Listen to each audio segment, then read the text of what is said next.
Hi, I'm Michael Killen. This is the Killen Report. And on this show, I have a guest who I admire a lot. He is one of the more important mayors in the United States. He's been a mayor twice of the important city, Palo Alto. I plan to ask him, one, how do you become a good mayor? I plan to ask him some questions about the elements of California's climate change strategy, and I plan to ask him a couple of other questions. His name is Pat Burt. Pat. Michael, good to see you again. Wonderful to see you again. The other day we were on the phone together. I was at Stanford's KZSU, Stanford Radio 90.1, and we were doing an interview together. Thank you very much for being here. I'd like to start with a little issue. I'm working, well, first of all, I have this belief that the Hewlett-Packard Foundation, or the Packard Foundation, the Hewlett Foundation, many other foundations have funded many projects to try to slow the growth of greenhouse gas emissions or to mitigate their effects, okay? And we have all these project leaders, and they have some money. They're all out with different kinds of solutions. Some are just verbal, some are technology, etc. But I feel when I talk to any of them, and I get to talk to a fair number of them, they all feel they're struggling to share their important message with some constituents, some group of people that need to hear their climate change message. It could be just an alert. It could be you need to do something, and here's a solution. First of all, would you agree that there really is this gap in the world right now between the message, sharing the important climate change messages with the people who need to hear it? Yeah, I think it's one of the big challenges, has been for a long while, on how can we convey not only the problem, but that we actually have the solutions that are achievable and how we together can get there. Okay, I have watched how you share the climate change message and how you try to persuade people, other cities, townships, counties, states to hear the message and act upon it.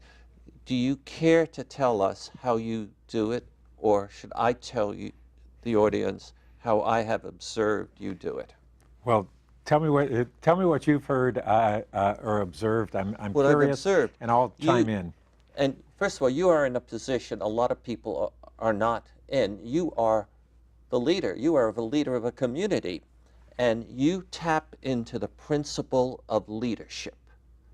And what that principle is, demonstrate leadership. Other cities, other communities, townships, see what the leader does, like the leader of Palo Alto. And then they try to embrace the good action strategies of the leader.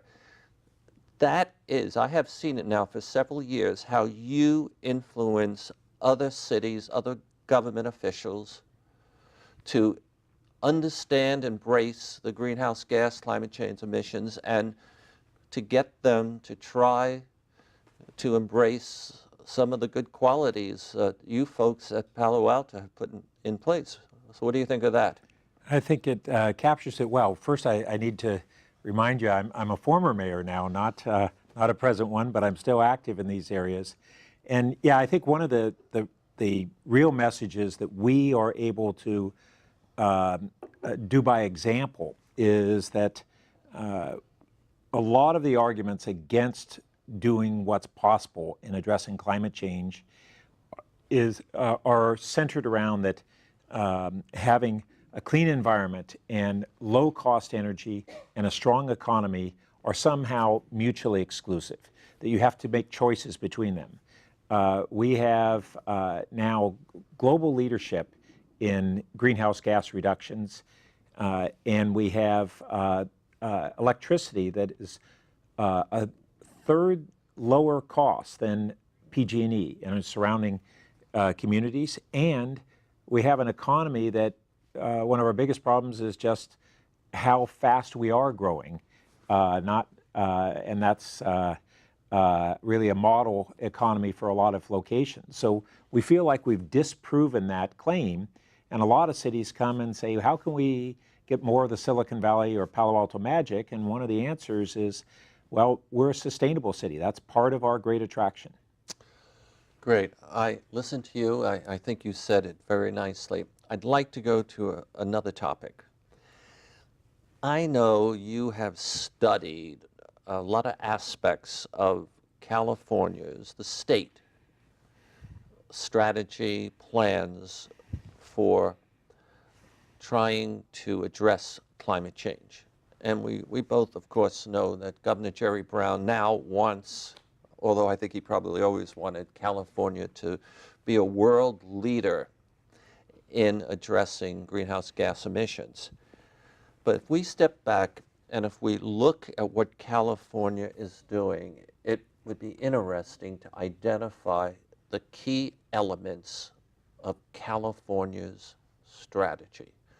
I was wondering, would you present one, and maybe we can chat about it, and then I'm going to see if I can get a second one and a third one from you, and then I think our audience will be able to go away from this show and have a clearer understanding of California's climate change strategy.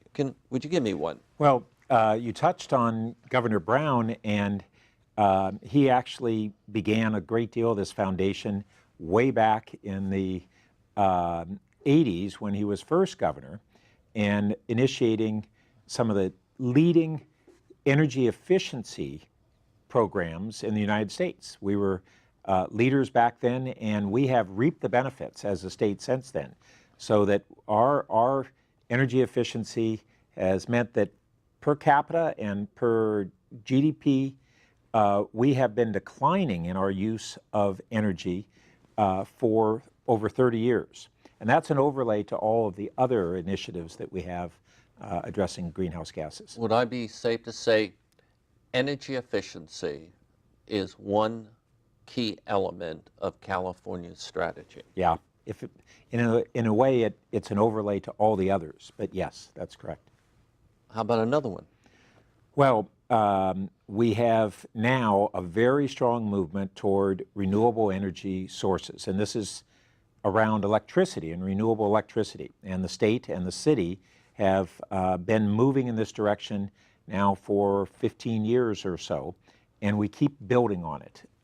So now we're moving very aggressively. In Palo Alto, we have 100% carbon-free electricity. Okay. Would that be under the category of renewable energy portfolio strategy? Yes, or you could simply call it clean energy. Clean energy. And would the essence of it be this? We have utility companies throughout the state, and they are providing consumers, factories, whatever, with energy. But we, by law, are dictating where those utilities, or what type of energy these utilities can acquire and create electricity, and a certain percentage can be from coal, oil, fossil, and the rest has to be from renewables. The way it's written is that the percentage that comes from renewables is increasing gradually, well, more than gradually, pretty aggressively. We had a state, of course in California we have a good portion of our electricity that comes from hydroelectric power, which is non-greenhouse gas emitting. It's not defined as a renewable, but it is defined as no greenhouse gases or carbon-free. But then we first as a state had a goal to have 20% of our electricity from renewables, then 33%, and now we're going to 50%. That's in addition to the hydro. So we have no coal-powered electricity plants in the state. Southern California still has some electricity that comes in from out of state that's coal powered, but that's diminishing too. So we're closing in on having statewide carbon-free electricity in the future. I'm getting old. You might have to help me. So you have given us three. One is energy efficiency.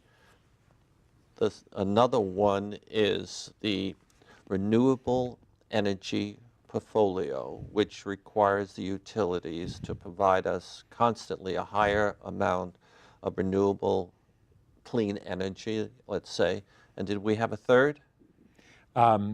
Well, really a next one would, and today the biggest is transportation. Oh, that's right. Transportation. But when I think of transportation, to me that's the electrification of all those medical components and mechanical in the cars that allow us to use electricity and get more energy efficiency. Well, so actually, that's a major part of where we're heading, and probably in the coming decade, the biggest part. But transportation, how much greenhouse gas we emit from transportation has to do with today with whether we drive alone, whether we have highly efficient vehicles, even if they still use gasoline, or if they're a plug-in hybrid, they might use electricity the first 30 miles and then high mileage after that. Whether we have shared vehicles, that is part of the emerging economy, and whether they're shared in a way that actually reduces car trips. So, and then of course, public transportation. So we have our Caltrain commuter rail system that is on the cusp of becoming electrified, and then electrified running off of clean electricity. And that'll happen within 3 years, well ahead of us having real broad adoption of electric vehicles. Okay, so now you threw out a lot. Now let me see if I can go back. Energy efficiency, and why I, who is very knowledgeable about these things, is forgetting. Give me, well, it was the electricity production source. That's the renewable. Yep. And then transportation. Yes. And then we have essentially stationary energy use, buildings. And you know, when we look at that, it's both the energy we use in the buildings, whether it's electricity that's now becoming clean electricity, or natural gas, which remains one of the big challenges to reduce it, and also the materials we use for making buildings. One of the biggest emitters in the state of industrial greenhouse gas emissions is concrete generation. It's right behind oil refineries. So all of those have to do with kind of what happens in buildings, both our residences and our commercial buildings. And when I mentioned the energy efficiency kind of being an overlay over everything, energy efficiency affects our car energy use, but it also very much affects building use, and that's where California was great leaders. So if I wanted, I could put buildings and transportation together in one category. I'd keep them separate. You want to keep them separate because they're so big.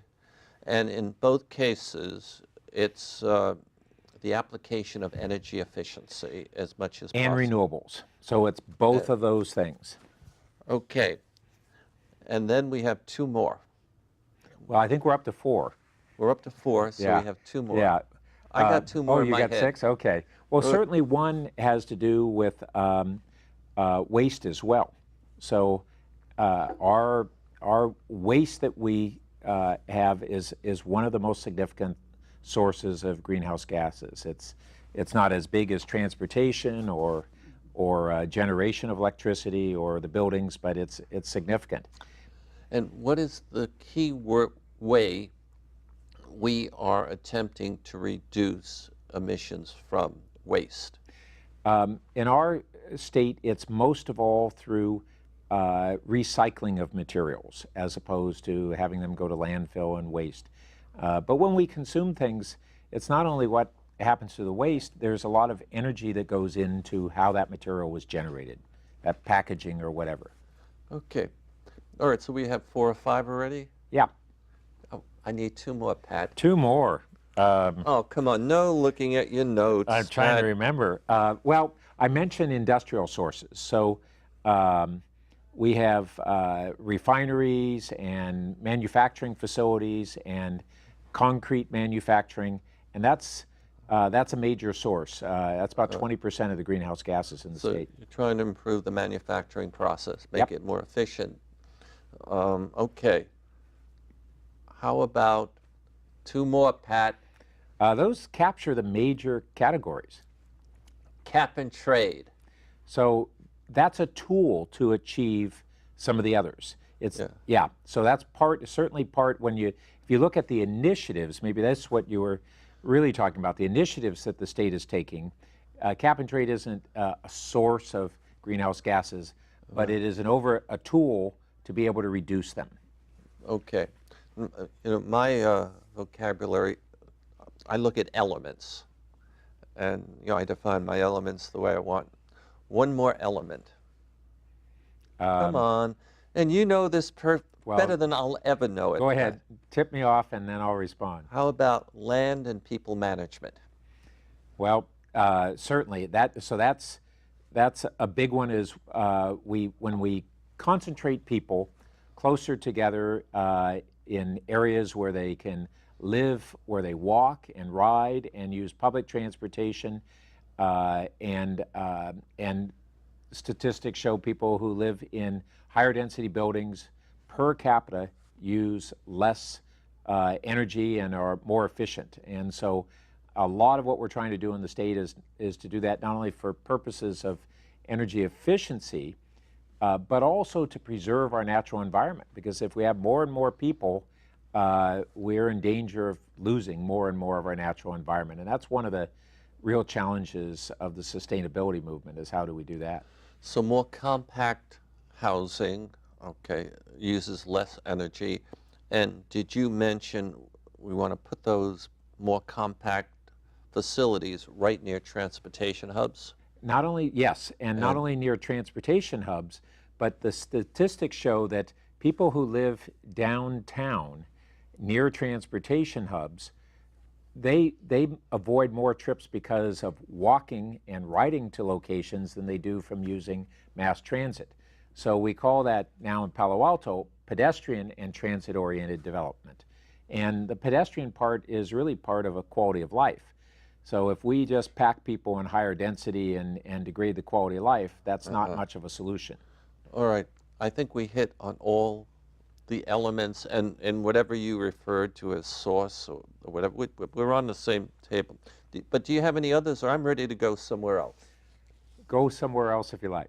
Right next to Palo Alto is the town where I now live, although I used to live right around the corner from you. It's Menlo Park, and Facebook is now building Facebook Village. That's, to me, a new concept. What's Facebook building? Could you share what you believe it is? Well, to the extent I'm familiar with it, they're now looking at not merely adding millions of square feet of office space, but in addition to that, adding housing and retail and services. So it's really a step in the right direction for where we have large commercial development, to make sure that we're not having these office parks and then everybody drives to get their bread and drives to go home and everything else. Now that project still doesn't come close to adding as many housing units as it brings in new employees, but it's a step in the right direction. All right, so we have Facebook Village being built, and I hear Google is building Google Village? Something like that. So that was really driven in Mountain View by the city of Mountain View wanting to say, we've got a problem. What's called the North Bayshore area, which is Google and a bunch of other, Microsoft and other companies that have tens of thousands of jobs. There's almost no people who live there. There's very little services. And the vision is to integrate a large volume of housing and services. Okay, so 30, 40 years ago, I remember they were building huge shopping centers and no one lived there. And then we started building these big manufacturing or office building complexes and no one lived there. And now with Facebook and with Google, we're building communities where people work, get entertainment, and shop. And something live. of that. And live. Okay. And I was wondering if you care to talk about something you shared with me offline. And I know you're in the local community, but you have a vision of national interest and political interest. Do you care to share how you are teaming up with other people to help send more Democratic political leaders to Congress from this great state? Care to talk about that? You don't have to if you don't want to. So, yeah, we'll switch from a nonpartisan initiative, which is really to have a sustainable community. On the partisan side, there are actually 7 congressional districts in California that are held by Republicans, but Hillary Clinton won those districts in the last election. And so those districts are very obtainable to win by New Democrats in 2018, and they'd be 7 of the 24 districts that are needed in the entire country for the Democrats to take control of Congress. I'm just now working with a new super PAC that is focused on those 7 districts. It's called Fight Back California, and it's led by a former Congresswoman and Undersecretary of State Ellen Tauscher, and it's very focused on really having candidates who understand their districts, not a one-size-fits-all, and making sure people get out to vote and understand the policies and issues that matter to people who live in those districts. So we're creating a Palo Alto support group for that. Good, and I think it fills a need. A lot of people in California who have certain political leanings, we feel helpless because the election, for example, president or Congress, whatever, it's all over before our vote even comes in. So I think what you're doing is just wonderful. And now the other day, you and I came in contact when I was working at Stanford. And we have not had a chance to really discuss what I'm doing there. And do you care to know, and do you care to ask me? What would you like to know about? Suddenly you were on KZSU, yeah. One of my favorite stations, and what gives there? You're not an undergrad, so what's going on there? Well, I've been invited by that radio station, KZSU, Stanford Radio 90.1 FM, to have a radio show. And, you know, I have this TV show, The Killen Report, and we're in Palo Alto, and we're producing this at the Mid-Peninsula Media Center. But I also produce TV shows up in San Rafael at CMCM Marin TV.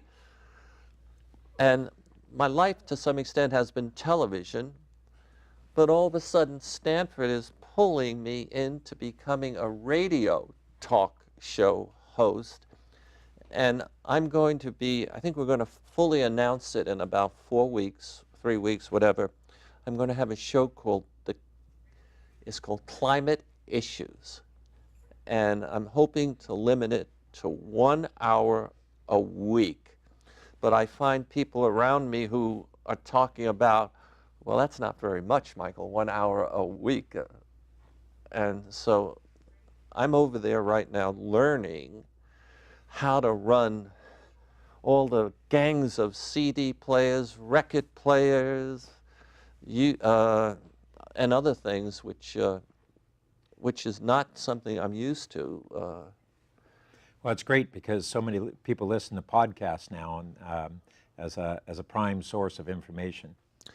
Yes, and just like I have syndicated my television show across the United States to about 50 stations, I am planning to very quickly master the art of being a radio talk show host.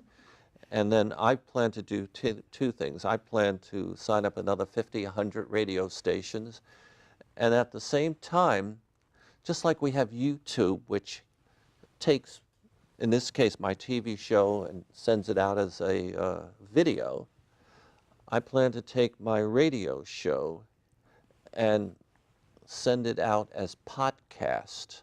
And I'm doing all of this because, for the most part, I have a sense of the battle with climate change, with greenhouse gas emissions. And I'm a believer that the battle could turn on messaging and communications, educating, helping to educate a great number of people, some in high political positions, some who are just unemployed, whatever. Have to educate them of the great threat and the great opportunities, like the opportunities your city has figured out with your help, how to turn greenhouse gas emission, that problem, into multiple benefits for your city. So, Pat, it's been nice seeing you again. You too, Michael. And what if I tell you we are almost finished?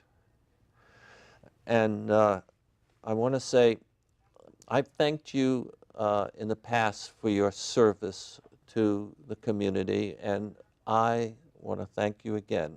Thank you. Ladies and gentlemen, my guest has been Pat Burt.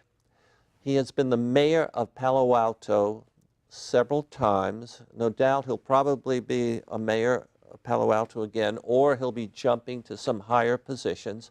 Also, he has been a councilman for Palo Alto, and he is using the power of leadership to help other cities, communities, counties be more effective in improving their communities. Again, I'm Michael Killen.